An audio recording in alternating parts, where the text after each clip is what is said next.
Is that better? Can you hear me now? All right, great. All right, so again, once again, my name is Bill Murray. I'm going to hand out some cards. These are new cards with players from yesteryear. And basically, these products called Panini Prism. It's an Italian company that produces primarily soccer cards, but baseball, football at this point. A couple of months from now, that's probably going to change, and I'll explain that later. But these beautiful cards, from when we were growing up, you're going to have an idea, and I'm going to pass some other cards later to give you an example of where we were in the 1950s to where we are now with trading cards, and the value of a trading card or non-value of that trading card. So just going to hand these out. And these are random, so whatever player you get. This is a complimentary gift too. Sure, you sure can. 3, 6, and 1, 3, 4, 5, 6, 7. Goes down. Got 3 right there. Thank you. I don't know what I got. Thank you. Willy, Josh. Is it pretty random? Well, here we go. Okay. Those on run those back.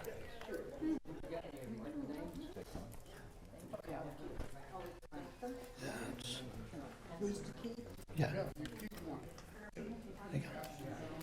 Random, so what'd you get? I give on. Good for you. How you doing, my friend? Thanks. Doing? You doing, my friend? Gentlemen, how are you, gentlemen? A little gift, tax deductible. All right, man. Thank you. Thank you. Random, thank you. Why, it's a gift for you. It's just some collectibles. Hi, how are you? Okay, it's in the fridge. Here you go. That's for you. What'd you go with? You got Eddie Matthews. Good job.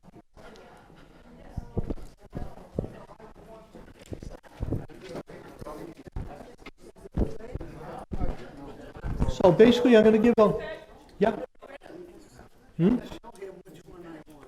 Which one? Can I have another one? You sure can. Here's one. The one I don't have. Which one do you want? How about Hal Newshouse? This is a good one.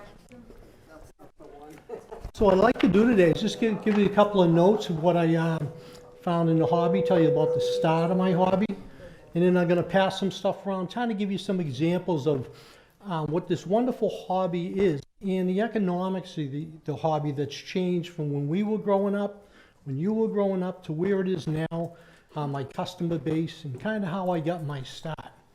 Okay, so welcome. My name is Bill Murray. I own Wild Willy Sports Cards.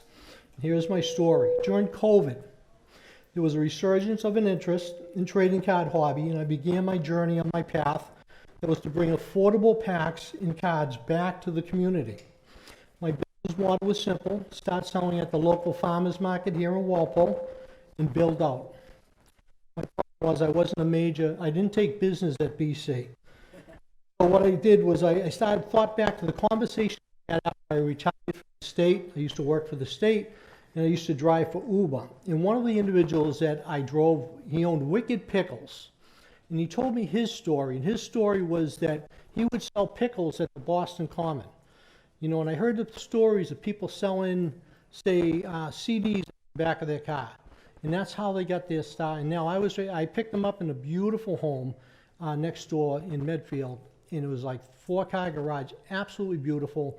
And they all started with an idea and a recipe with selling those pickles downtown. And that kind of gave me thought to myself that, you know, that's kind of the American dream, how he made it happen. You know, he got some funding, capital funding, and he made it happen for himself just by selling pickles one at a time down Boston Common for $1 a piece. And another individual I met in my journey was actually, she's from Walpole, and she sells cookies. And I told her the challenges I was having. I wasn't sure if I wanted to pursue this, where I wanted to be financially, that it was a hobby. I kept buying this stuff and just holding it because I loved it. But then I realized it was a business. And she instilled in me not to make any limits on myself. And that kind of gave me the idea to expand out to, say, Norwood, Foxborough. And now I'm in a store in town called Town Crafters. It's right up the street. And she sells packs for me, and she sells single cards for me. And what that does, that brings those packs back to the community where the corporations now, I'm not against corporations, I'm a capitalist, first of all. I always want to make a profit. But it's made it hard. When we were growing up, we could go to a gas station, we could go to a convenience store, and you could pick up the cards for your kids, your grandkids, open those cards and have them have that enjoyment that we had when we were kids. You know, aside from putting them, as we said, in the spokes of our bike and the Bobby Orr rookie card flinging around, which was now worth a lot of money, which is true. Don't forget the gum. In the gum, which was in the trading cards too. So basically at that time, so that was my goal, to make it affordable. I've been to the shops. There's a lot of shops that I trust. There's some I don't trust. And my value here today is to guide you in the right direction. I can tell you one story from the farmer's market. A woman came last year. She says, I have these cards. They're all banged up. I have a couple of copies of them. I don't know if they're worth anything. So they were T206, called T206 tobacco cards. Each card was worth $600. And she, even in the banged up condition, she had 12 of them at home. Never saw her again or her daughter. And that's okay though, because she was about to go to a shop and they may have taken advantage of her seeing these cards. And I said to her, I says, you can do what you want with them, but I would honestly sell them. If you need the money, sell them online, or sell them to a shop. But at least you're going in with negotiating power of what you have. And I've had some hard conversations with people, and I tell them that it's kindling wood, that they're not worth anything. And sometimes that's the hardest part, but at least you're not throwing out something that's valuable, or you think something's not valuable and you find out it may be worth $3, $5, $7, $9. Doesn't seem like a lot of money, but in today's economy, if you can move that card, it's $3, $5, $7, $9 in your pocket that you have today. Okay, so we talked about the conversation, so let me pick up. So we're going to get into the history of the baseball cards, okay? So today I want to touch on the history. I have some examples of cards from the 1950s here. I don't have anything from the 30s to 40s. I just haven't come across those where the price point where I wanted to buy that at a fair price, what I call fair market value. So I have some examples up here from my personal collections, examples of cards today. I hand out the complimentary cards, and I want a conversation with you. I want to hear your memories, your stories, because you may have cards. You may have cards that you don't know what they're worth. And today, at least you have an opportunity meeting me. I have my business card that if you want to, if it's one specific card, you send me a picture of it. I can do a quick evaluation and tell you what you got. That way, if you decide to throw them out or move them, you know you're not leaving. You're not throwing money out the door, which could happen. It probably has happened, at least in my case, years ago. So in 1868, there was a company called Peck & Snyder, a sporting goods store in New York, and they began producing trading cards featuring baseball teams. Peck & Snyder, they sold baseball equipment, sporting goods, and that was a natural advertising vehicle for them. They're considered, some of those are considered the first baseball cards in America. By early 1886, images of the players as photography came into play. They were placed in the cigarette packs, but I learned this myself last night. I knew the cigarette cards, but they were placed in there to protect the cigarette. That's why that was basically an extra cardboard buffer, and that's why they put them up in there, and I thought that was amazing. And also done as a promotional purpose, putting, because kids aren't buying, well, we hope kids aren't buying cigarettes. I'm not advocating kids to buy cigarettes. But back in the day, it was basically adults, and it was going back to the photography. So you have basically baseball being national pastime, one of the fantastic game. And you have photography being, getting better and better, technology getting better. And they says, okay, let's put these two together and see what happens. And that, and eventually it came with the T206, the American Tobacco Company. The American Tobacco Company introduced baseball advertising cards into their tobacco products with what's called T206, and that's what I mentioned earlier. The woman who came to my farmer's market table had the T206, which because of their age, so you can have a player, like their most popular card was Honus Wagner. We've all heard of Honus Wagner, one of the greatest Americans ever play the game. But even if it was a no-name player on a T206 card today, that would be probably valuable than anything I have up here because of the supply and demand. There's not as many left. And condition's always important, but you could have a Mickey Mantle card graded 1. It's still going to be worth thousands, tens of thousands of dollars because of supply and demand. There's not as many in the print run. All right, so the most famous card out of that was the Honus Wagner. And another one was Joe Tinker. Tinker's ever to chance from, I believe they were the Gas House Gang, St. Louis Cardinals. I'm not sure, but I think. So, but I'm going to go with Joe Tinker being from that in the St. Louis Cardinals, yeah. Then the 30s, we get into the gum this gentleman mentioned earlier. It was the Gowdy Gum Company. And they decided they had Babe Ruth, Lou Gehrig cards. And they also, they put the bubble gum in there. And so now you have, instead of the cigarettes, they said, okay, we can market it. We'll throw the gum in there instead of the cigarettes, and we'll market it to the kids across the country. And that's when everything really boomed. In the economic, the designs of the cards, again, now we had color photography on these cards, which were better and better. And they sold these in a 24-sheet print a couple of times a year, but it wasn't every baseball player. It was primarily, say, the stars of the game, the national pastime, the ones you heard in the radio then, because obviously it wasn't television. And you heard about these guys, and they really marketed these individuals because they were marketing baseball. But it was really bright red cards, the Gowdy cards, they're another beautiful product I'd like to have. I did have one, I sold it, but that was, again, to help fund the business as I started my business at the time years ago. The Gowdy set, that was 240 cards, and like I said, once again, it was mostly the Baseball Hall of Famers that they sold. Now we get to 1940 and the war broke out. And because of the war, there was hardly any production because a lot of the ball players, and you don't see that this day, and that kind of frustrates me, that's personal aside, that you don't see these individuals volunteering to serve our country. Back then they did, everyone did. It was all hands on deck. The women, it was the women who really helped keep this country through working in the factories then back then. Back when that war broke out, because all the men were gone, and it was the women who kept our economy afloat back then. Okay, and then we had the women's baseball league that happened during World War II. Once again, there were still individuals at home that needed entertainment and wanted something, and then they decided to have women's baseball. After the war, men came home.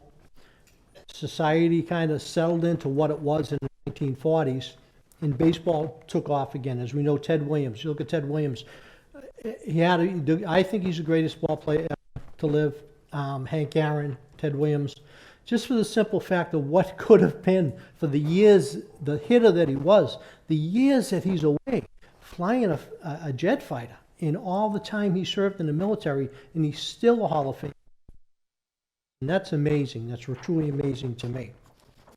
So going back to the baseball cards, in 1948, there was a company called Bowman. So you had Bowman and you had Topps. And Bowman was kind of the number one, and they had Mickey Mantle, the Mickey Mantle Bowman rookie card, which is probably the most famous. And Topps in 1952 came out with a Mickey Mantle card, which is a second-year card. But believe it or not, the second-year card is really, both are valuable, but the collectors really want the Topps 1952 card, even though it's kind of really not his rookie card because it come out in the second year. And then Topps eventually, the economics, and as I move on in the story, it's kind of interesting that Topps bought out Bowman. So now Topps is the only player. They have a monopoly. They have a monopoly till, say, the 1970s. So Topps was producing cards, and I have some copies here as I pass these around, and you'll see the total differences of where we were then and where we are now. There were you're not seeing any parallel cards, you're not seeing any serial numbered cards or gold cards or even autograph cards. It's just a basic baseball card. And it's the picture of the individual. You can see his face, and that's what I love about those.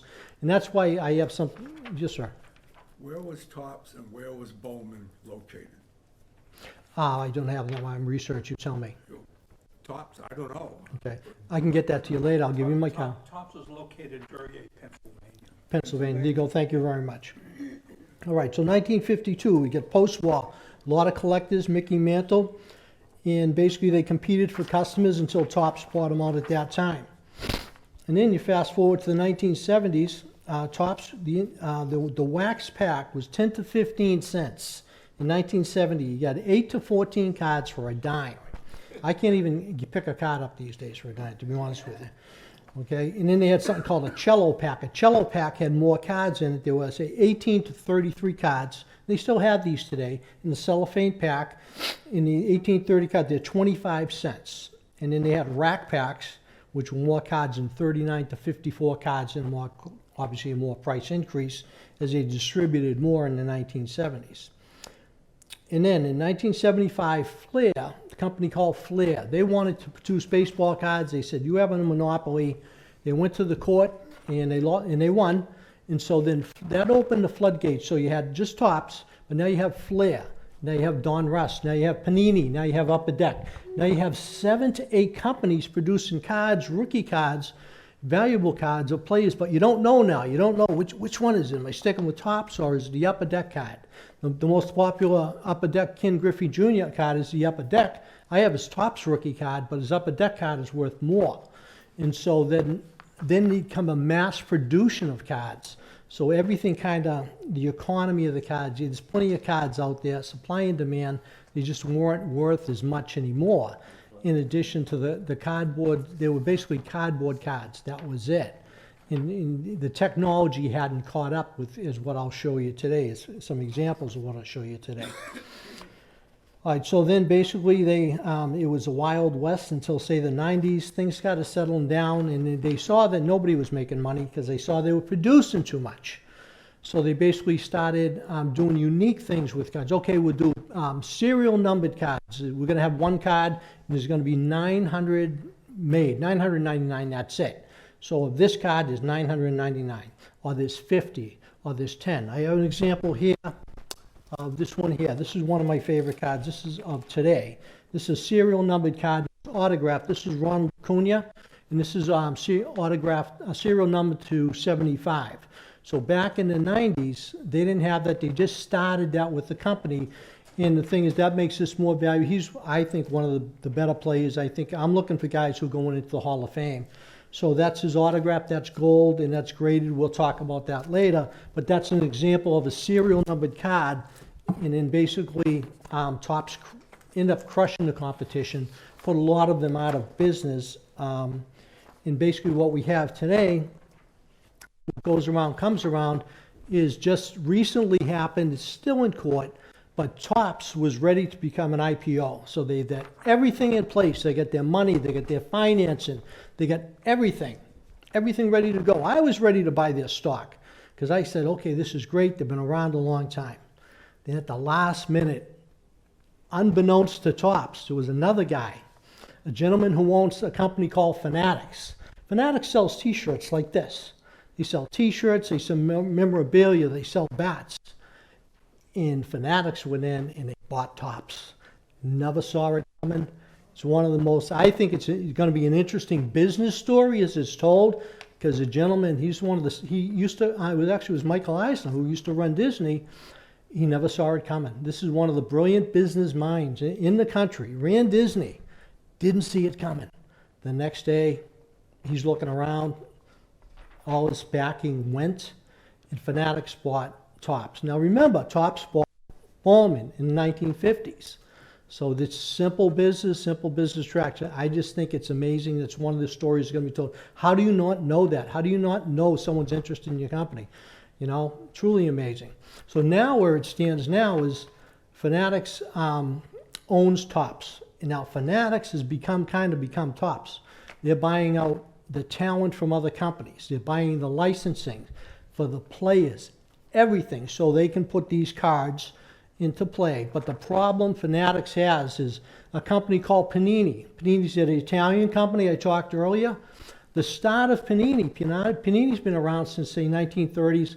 They started out, they had an idea. What they were going to do is they were going to take pictures of flowers, and they were going to sell them. And it didn't work. And then he said, okay, why don't we do soccer players? And it worked. Then that worked. Now Panini eventually got into the market. This is a Panini company. The cards that you have are the Italian company Panini, and they produce baseball cards, and they have the license for 2 more years. So Topps is buying their talent, and now that's in court. So this is going to be another interesting case. Does Fanatics buy Panini? Fanatics needs somebody to make their cards. Panini makes some of the best beautiful cards, I feel. As you see, that's a card. It's not cardboard. It stands up. It pops, it's silver, it's good, that's a nice card. And they do that. I have a lot of Panini cards. But the courts are eventually going to decide this because now Fanatics stole all their talent. They're paying all their talent, so they don't have talent. Fanatics needs them to make these cards. At some point, it's going to work out. Hopefully, once the lawyers get involved and say, okay, let's settle this. Because this could go on for years, because Panini has the rights to these players for 2 more years, which means Fanatics cannot produce these cards for 2 more years. So Fanatics is stuck too. But that's a gamble I think they took when they secretly kind of bought Topps. They kind of knew they didn't have the licensing agreements. So the way it is now, Upper Deck's in Canada, Upper Deck has a contract with hockey. They have hockey. When they saw Fanatics buy Topps, they went right into all their contracts and they signed them long term. Hockey, wrestling, Ultimate Fighting's a thing now. It used to be boxing, Ultimate Fighting. So they they were the smartest ones, the Canadians. They went and they locked them all in at a good price for a long time. So they were afraid the Fanatics was going to buy them out because they probably produced mostly, say, the Upper Deck hockey. So that's where the hobby is today, as far as who's producing those cards in the present day. So is that one company gonna advocate how much that card is gonna be worth? that's my worry, is that they're going to be the monopoly. They're the monster. They're the gorilla. They're going to. But I'll be honest with you, I'm going to show you some cards that they are producing, the Topps, because they bought Topps. In the product that they have this year that I'm going to show you is, I feel, to you it's like I don't understand it. To a collector, like, oh my God, this is beautiful. It's an absolutely beautiful card compared to what they were producing. So it looks like they gave them the old boot in the rear end and say, hey, we got to produce a better product. And they really did. I'm very happy with what come out. I hope they put that commitment in there, continue to put the commitment in. Has Topps come down to the 1950 level of selling cards to kids? Yes, it's because of COVID, and that was amazing. We all went through it. It stole years from our lives. It stole people we loved. But what the effect that it had on the card, what it did was when people were at home, they were going through the shoe boxes, they were going through the attic, they were going through their cards and saying, wow, this is great. They're away from the TV, they're away from the electronic devices, and they're going down memory lane with their children. And there was a resurgence, and there was a huge boom. And that's kind of how I got into this, because I was retired, driving for Uber. I couldn't drive for Uber anymore because of COVID.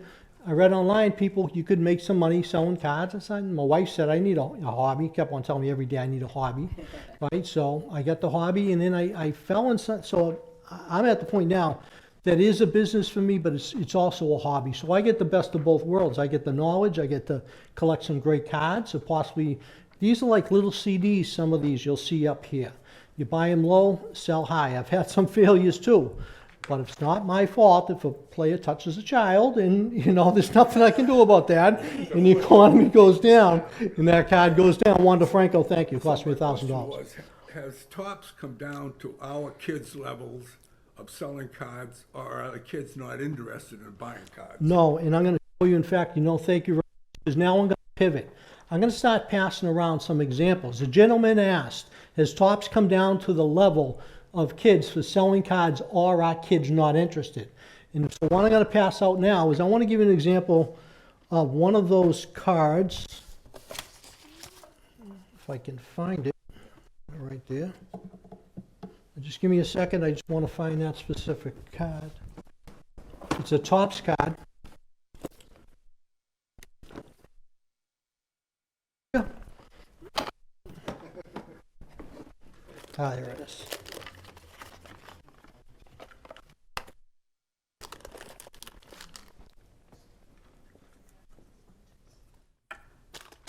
Work with this one. This is what's called Topps Project 70. Okay, this is it's called Enter the Hall. It's Derek Jeter. It's produced by Topps, and so as you see, it's in a beautiful case. And so I'm going to start passing around. Might pass another around, but this is what the kids want. They want visual. So this card retail for about, say, $18. And it's because it's Derek Jeter. Now, not everybody gets a Topps 70 card. It's only specific guys. So I'll start it on my left. Actually, you know what I'm going to do? Before I do that, I'm going to start with these, and these are the 1950 cards. So we're gonna do from the 1950s, I'll pass these around. Then we'll go to what we have, Topps Project 70, and at that time, I'll try to dig out some of the other ones where, going back to the gentleman, yes, they are marketing towards the kids. So if you want to just look at this, we're just going to go this way. I'll start handling these out and just pass them back. Yeah, we'll pass these right back. Just so examples, these are from the 1950s. No real valuable cards, but when I say real valuable, these cards, some of these cards are more valuable than some of the cards you pull out of a pack today. And they'll just pass these right back. Pass them back. Yeah, I'll just give it to me, I'll pass them down. Yeah, pass them right back, we'll work them all the way back of the room. And, yeah, I got it.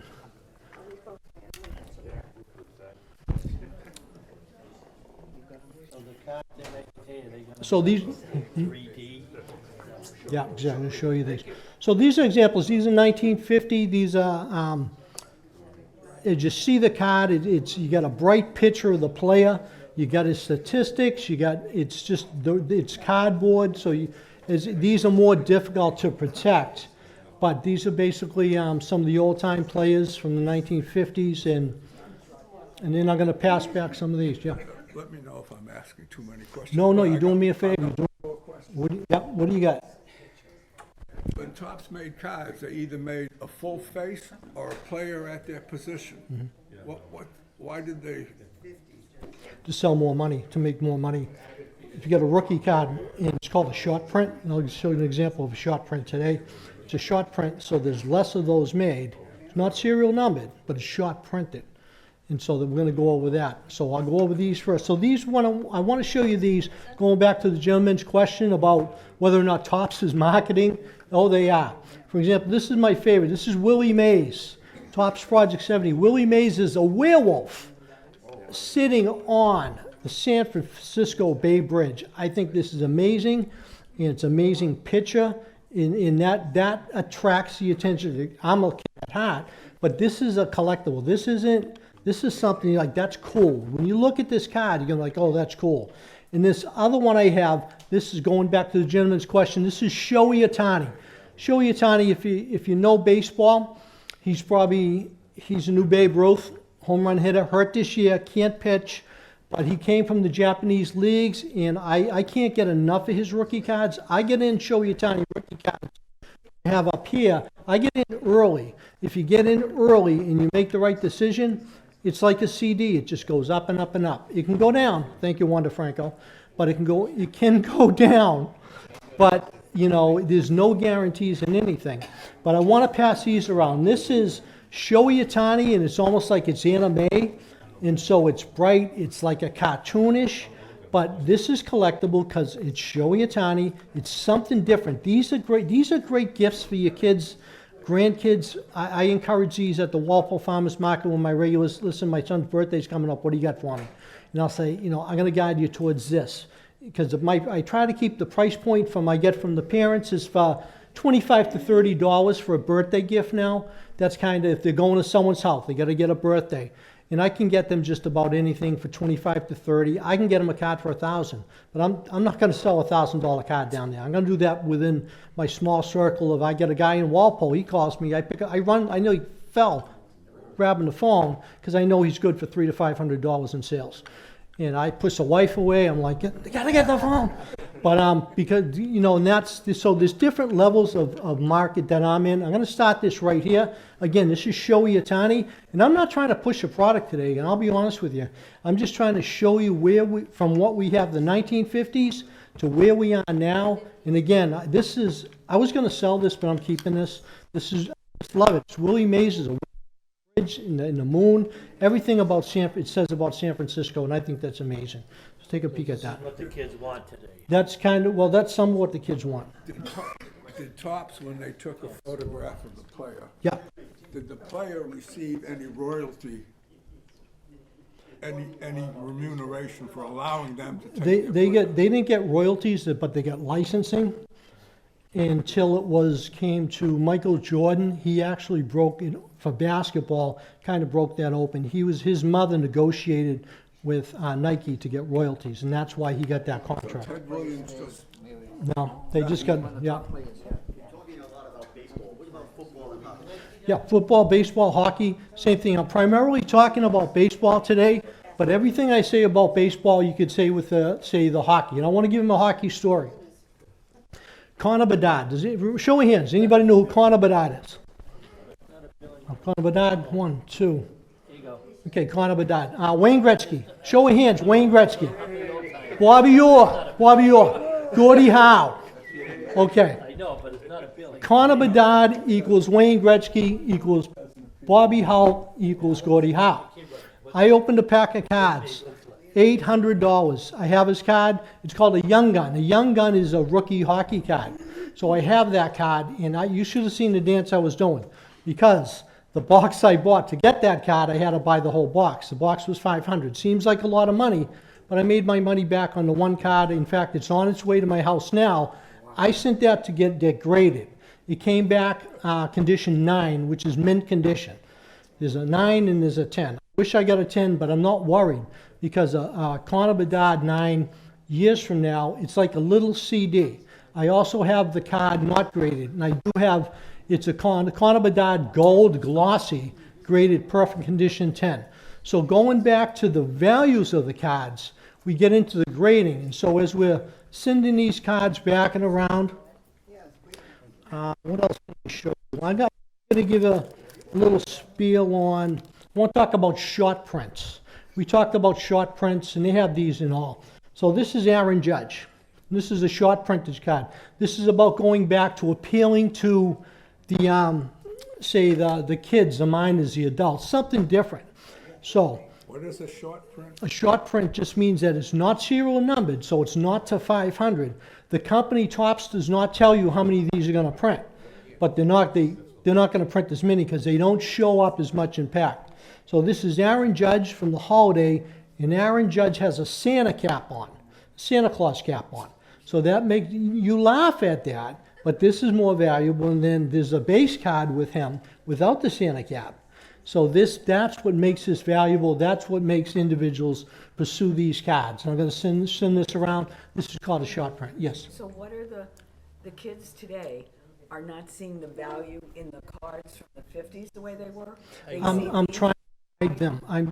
My regular customers do now, after 4 years. I've explained to them, you want a Ken Griffey Jr. card. You want a Michael Jordan. Doesn't have to be a rookie. If you're collecting, the kids who are with me and my adult collectors and myself, you always want to have some cards from the 50s, the 60s, the 70s. In fact, I have about maybe 200 cards from the 1970s coming in that I'll be selling at Walpole Farmers Market this summer, for the simple reason I want them to I want to show them a card from the 1960s and a card today, to show them the example. And that card's usually worth $1 or $2 versus a card today out of a pack. Some of these cards can be worth 30 or 40 cents because you don't know what they're going to be like in a few days, and they're mass produced. So the second thing I want to give you, once again, give you an example where we are today in the hobby. And what I have today is we have some memorabilia cards. So we talked about, for example, the one I'm going to send around, and please don't lose this. This has a piece of Don Mattingly's back. It has a piece of Don Mattingly's jersey that he actually wore in a game, and that's a memorabilia card, and this is actually serial numbered to 100. So only 100 of these were produced. So New York's a huge fan base. New Yorkers love anything New York, as you know what they're like. So New York, I hope I have no New Yorkers here. But the New Yorkers, we love them. I'll sell to anybody. But I'm going to start here again. And then But you're not gonna get this card now. Yeah. Not every- you're not going to get that in a hobby box. So what's the grade of that card and how much is that? Okay, this was not graded. I'll show a graded card afterwards. So this is another one. Wander Franco. This is his jersey. It's called a Jersey Medallion card. When I bought this, I had really had high hopes for this guy, till he touched a child. So, giving that away. And this is another Wander Franco. This is an actual helmet card. So this is a piece of a batting helmet. So this is going back to Topps. They're trying to market going to market to kids, and that's fine. I mean, that's kind of their bread and butter, and you want that memory. They're bringing it back. This is pretty cool. This is a rookie card, so it's a rookie card, and it has a piece of a batting helmet which say formed. So we're gonna start this one over here, and you can move that anywhere around this way. Okay, there you go. What else do I got? Okay, we're gonna talk about card grading. You have any, first of all, I want to pause. Any more questions? Till we move on, any questions? Okay, you, sir. When I was 13, I collected the 1954 cards from Topps, from number 1, Ted Williams, to number 250, Ted Williams. I store them, and I still have most of the collection except the first 50. They were put together, I kept them in packs of 50 with an elastic, a rubber band around them. Yeah, Somewhere along the line, I lost the first pack of 50. I also have a bunch of odd Bowman cards from 52 and 53. okay. Is there a place that I could take those 200 cards from Topps and get some real value out of it? Or is I do know a guy. I do know a guy. I'm gonna give you my business card. I know a guy. I know a guy I trust. I know a couple of guys I don't trust. Email me what you just said. Email me. I know a guy I trust. I can send you, and he's local too. Okay.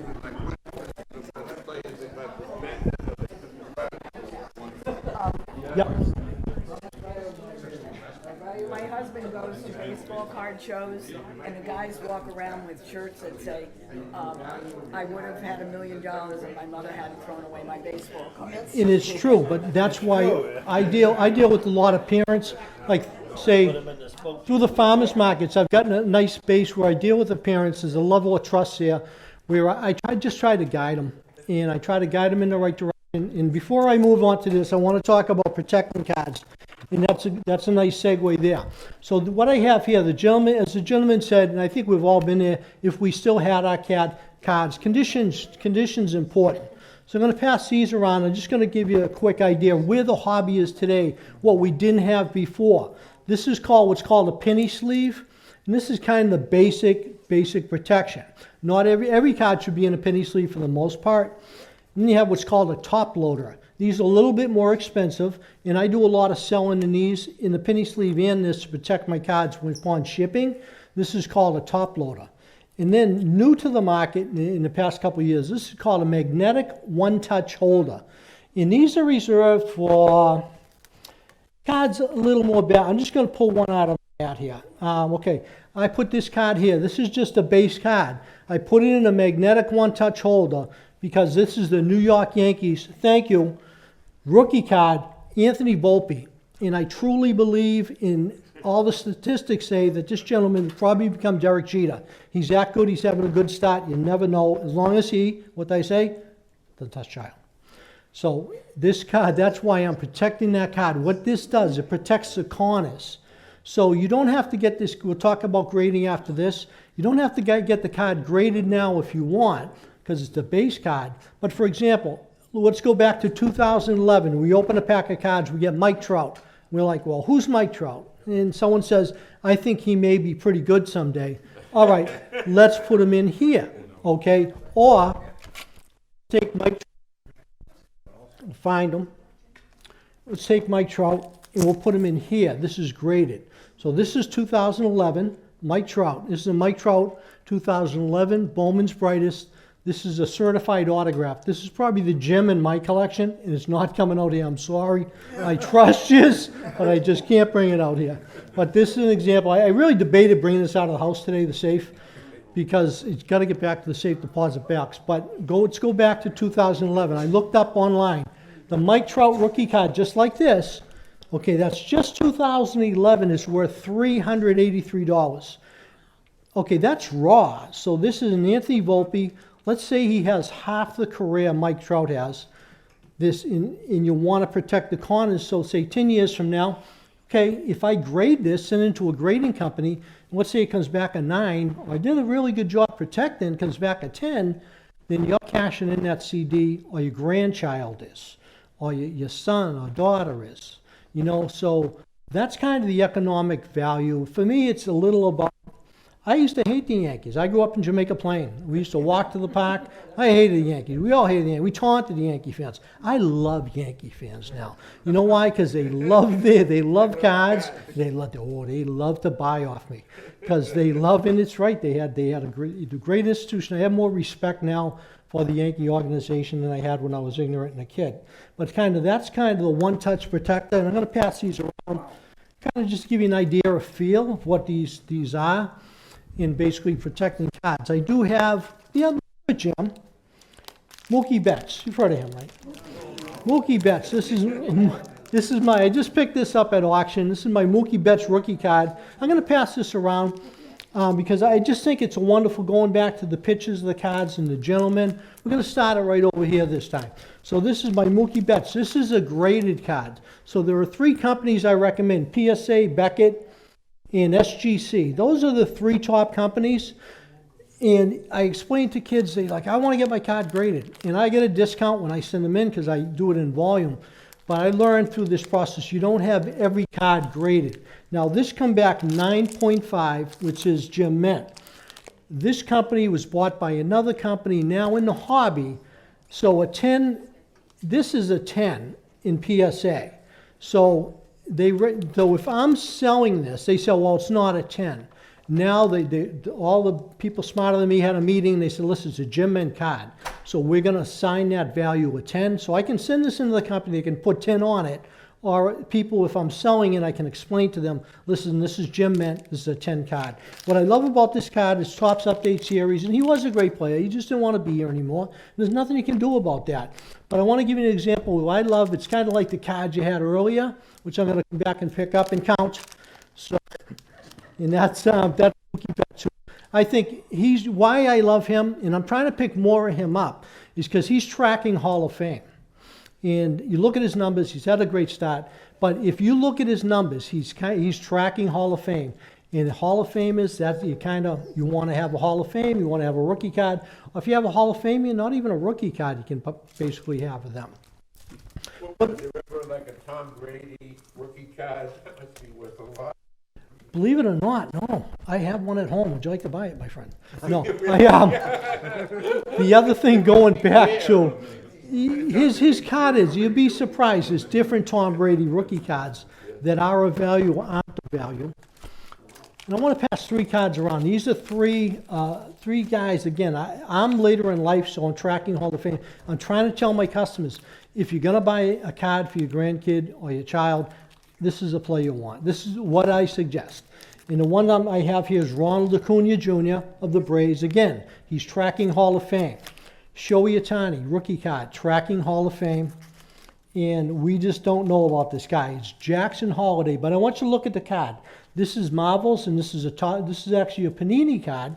And this is pretty cool, going back to his statement about they really going to minors and trying to get minors involved. And this is Jackson Holiday. Jackson Holiday was the #1 overall pick. He's a great ball player. And I got a feeling he might be Mike Trout someday. I hope he's Mike Trout someday. That's Shohei Ohtani, and this is Ronald Acuna.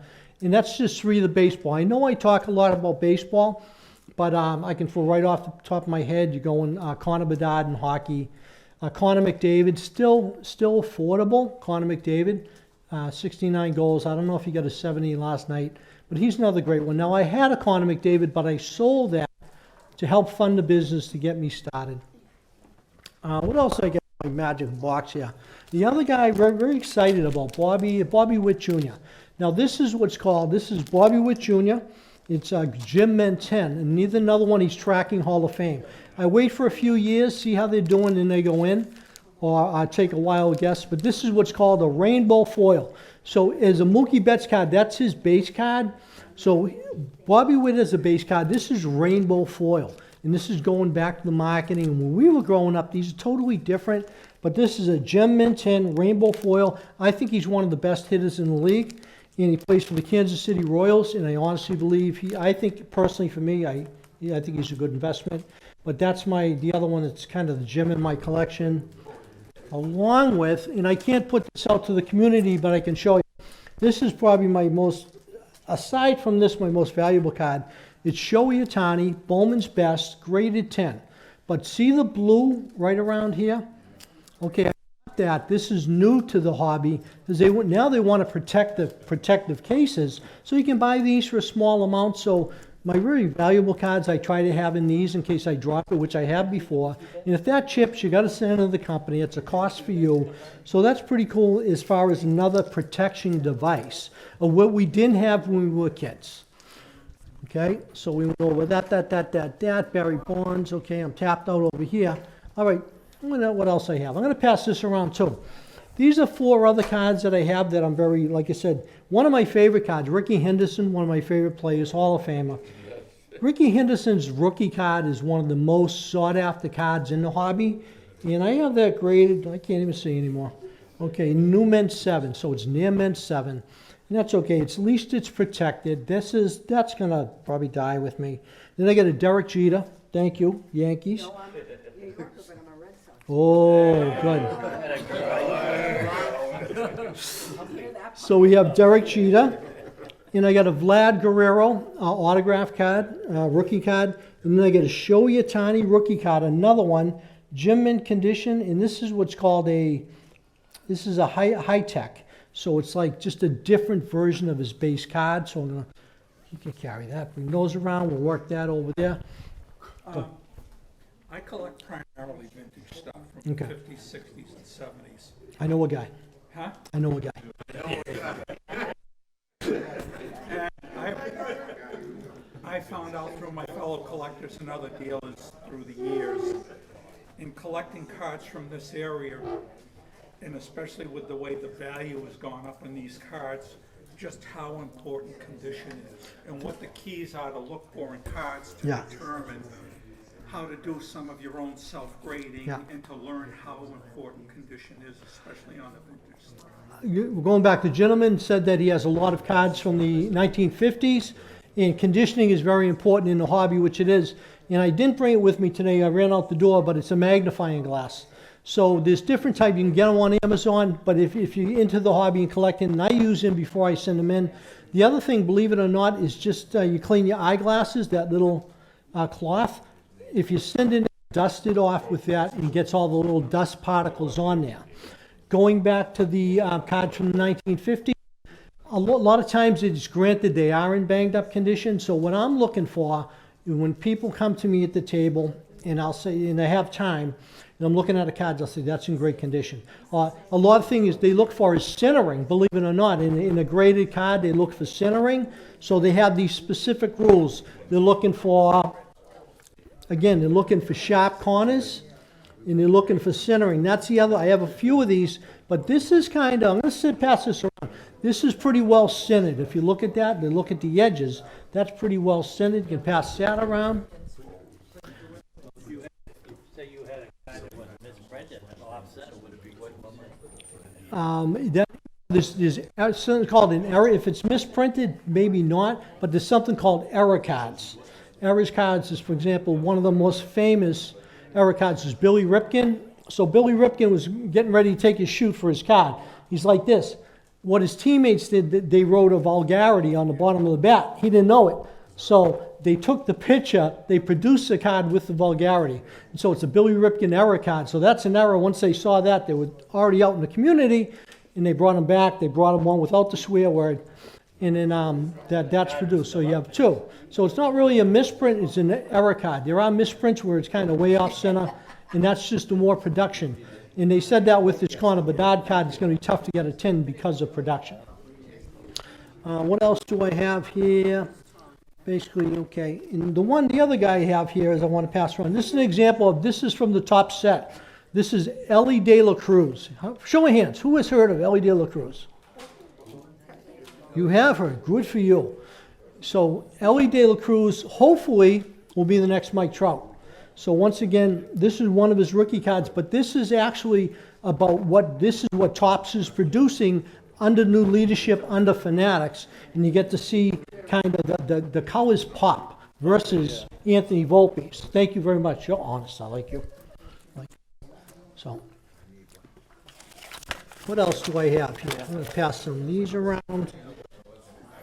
This here is an example of, I got a card from the 50s, and I got Louis Tiant, Jim Rice, and Gunnar Henderson. So it just kind of gives you a broad spectrum of where we've come in the hobby, going to Gunnar Henderson, which I think is a great shortstop. We'll start that here, move it over this way.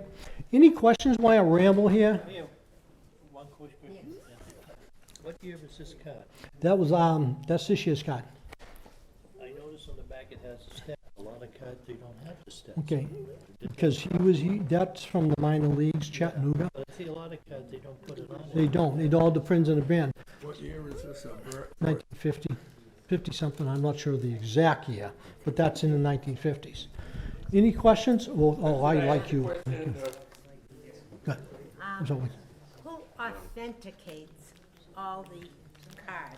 Is That- it one clearinghouse? well, again, that's the three companies, they get guys just working out of the basement called first graded. You know, like, you don't want to go with their card, because everybody gets a 10. Everybody wins. The card could be banged up. Everybody gets a 10. They just want to move cards. So again, PSA, Beckett, and SGC are the top three that I recommend. The one I love the best is called HGA Hybrid Grading, but I just like how they're slabs. But they're not, HGA is beautiful, beautiful, they're best slabs. But for resale value, you want to go with Beckett, SGC, Beckett, or PSA. Going to individuals, and they use lasers, computers, lasers, microphone. They go deep, and they really, okay, that card is centered. You have these certain rules, the corner. And, you know, that's why it's important, if you're sending it in, you want to wipe it down with the cloth. You want to make sure the card you're sending in, you're going to get your money back. Because sometimes you take a loss in the card if it comes back a 9 or an 8. Again, Well, thing. scammers. Scanners. There are any scammers out there that are trying to duplicate Send me the card. these cards and pass them off as, Well, these three companies, PSA, Beckett, and they're what I call reputable. And I'm not saying they haven't had their issues, but for the most part, the hobby and collectors have signed off on them, and that everything's tracked. You send it in, it comes in, they take a photo of it, they take a photo of your card. And with today's technology, you can take a photo of your card front and back. And for the most part, if that comes back dinged, you can say, no, this is what I sent in. So for the most part, I'll be honest, I've graded hundreds of cards, and I haven't had a problem. I've been disappointed, but I've also been surprised. I've had cards go in that I didn't care. I knew I'd get my money back eventually. And I said, that's going to come back a 9. It's come back at 10. I've seen cards come in I thought was a 10. They come back at 8. And I'm like, what the, you know? So it's all, yeah, it's about a level of trust. One second, the gentleman back there. Star Wars, thank you very much. The gentleman asked about Star Wars. I actually have a couple, just picked up some Star Wars collection. Why Star Wars? Star Wars was produced by Topps, the first 3 movies. Why Star Wars is by the way, you don't have any Star Wars, do you? Oh my God, I got to talk to you, my young lady. Please, I got to talk to you. It's going to cost me a lot more money now. The Star Wars, some of the Star Wars cards can be more valuable than the baseball, hockey, because of the production, and there's not as many of them were produced. Now, if she has a Star Wars 1 Luke Skywalker, I would be interested in negotiations with her to purchase that card, because I'm looking for one for my personal collection, because I want to have a little bit of everything, you know. And like I said, I told the story earlier, down at Farmers Market, I'm always trying to sell something, and I had new edition cards from kids from Boston. The mothers were knocking the kids over to get to the table to buy the new edition cards.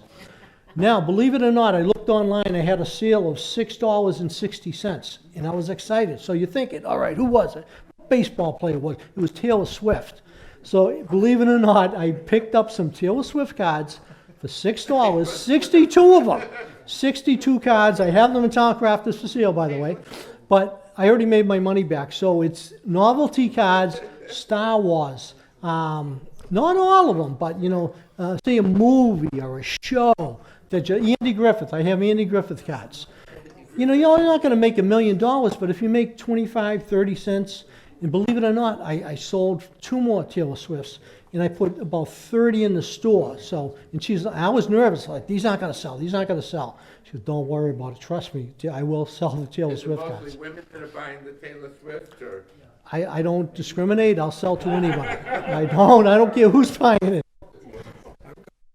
Of Hollywood stars. It depends on what year it was, the age, yep, 50s? Okay, maybe because of the age, there weren't as many produced at the time. Yeah. So yes, sports cards, novelty cards, Star Wars, anything unique like that. It's about the print run and not as many were produced. And you kind of want to expand your collection. I have kids who, I just hired this kid last year and he was like, baseball, baseball, baseball. That's all he wanted. So I'm trying to guide him that, yeah, you can do football, you can do basketball. I'm trying to guide him towards specific plays because this has been a fantastic year in the hobby. Because we have had, come out, show of hands, who has heard of Victor Wembanyama? Oh, you're killing me, thank you. All right, Victor Wembanyama. Who's heard of Kareem Abdul-Jabbar? Michael Jordan? Larry Bird? Okay. Victor Wembanyama equals Larry Bird equals Michael Jordan equals the stars of the game. Going to be Rookie of the Year, fantastic. This one card you want. I'm not trying to push anything. This is one card you want to get.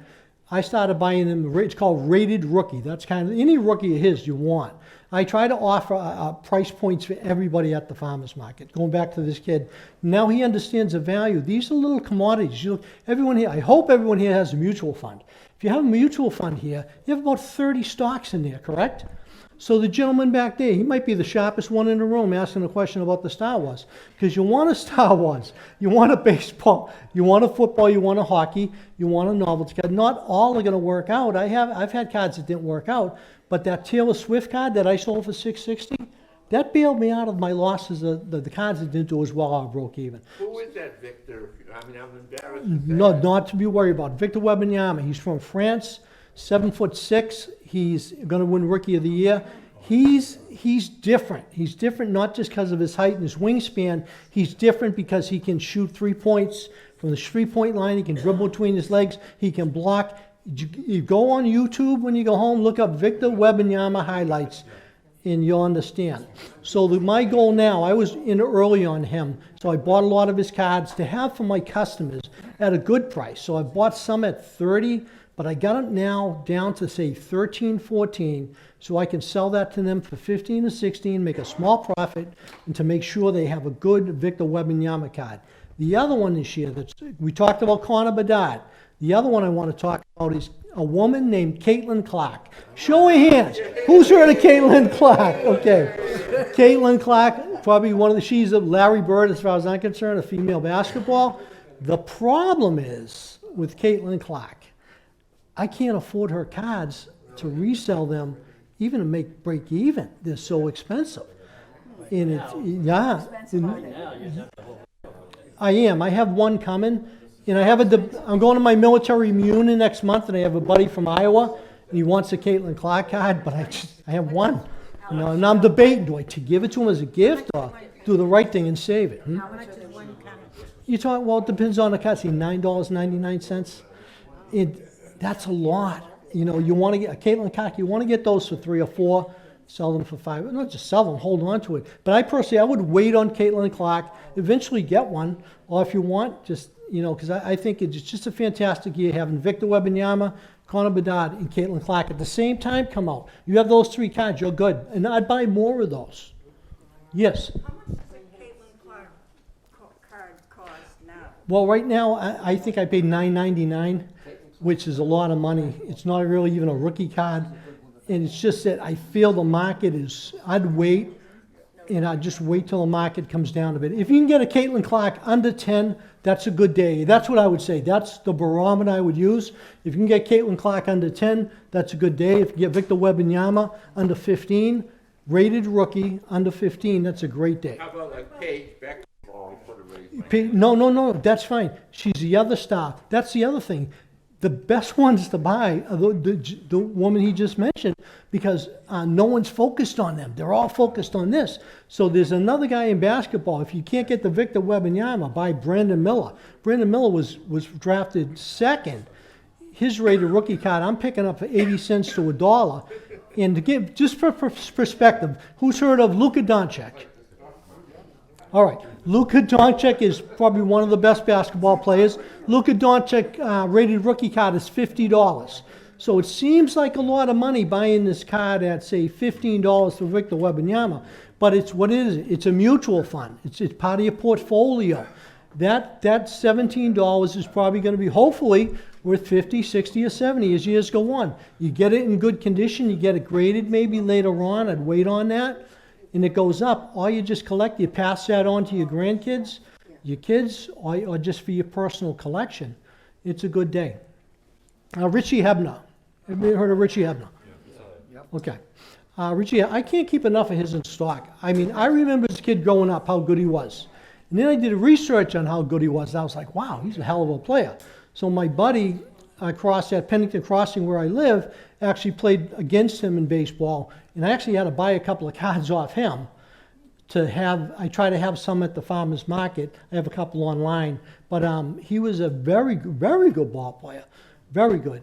From Norwood now, I believe he's local. He was a standout hockey player. Hockey at too. Norwood, Thank and you. was drafted by the Bruins, and his father convinced him to go in. Played baseball. Imagine he Yep. played for the Pirates. Yep, and the Pirates, of course, and then the Phillies. He played for a couple other teams, but his Pirate, I have a couple of his Pirate cards at What home. about Mike Milbury? Mike, oh, now you had to bring it up. Now you had to bring it. Thank you. Now I'm PTSD, okay? Because Mike Milbury's aunt was a nun when I went to school, and I was a good kid. I was a good kid. Thanks. Bring it up. Barry Bonds. Go on. Mike Milbury. I love Mike Milbury. He had the shoe. Worked with his mother. Did you? Really? His mother was a nurse. Yeah. No, but Sister Claire, yep. Foster Sacrament School, Jamaica. I was a good kid. Good kid. Thank you. Gotta get going. No, Jamaica Plain. Oh, Go. Gotta get going. Okay. Wow, it's after 2. All right, time flies. I didn't realize. So I do have some business cards up here if you want. When I say that, it's more for, sometimes I'm looking to buy, for the most part. Guide you in the right direction. If you have any cards, I talked to some people here. Some have cards, I'm gonna look through real quick. If you have a lot, All right, I got something, I gotta go real quick.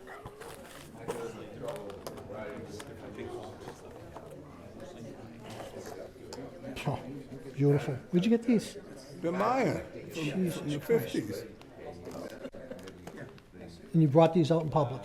I bought them from the convenience. Yeah, she's gonna jack you, you walk out the store. It's beautiful. I'm gonna come and see it, because I don't know what to do with it. Well, I know a guy. I may be interested. My card, right? So if anybody wants a business, you have my card. Anybody has business cards, feel free.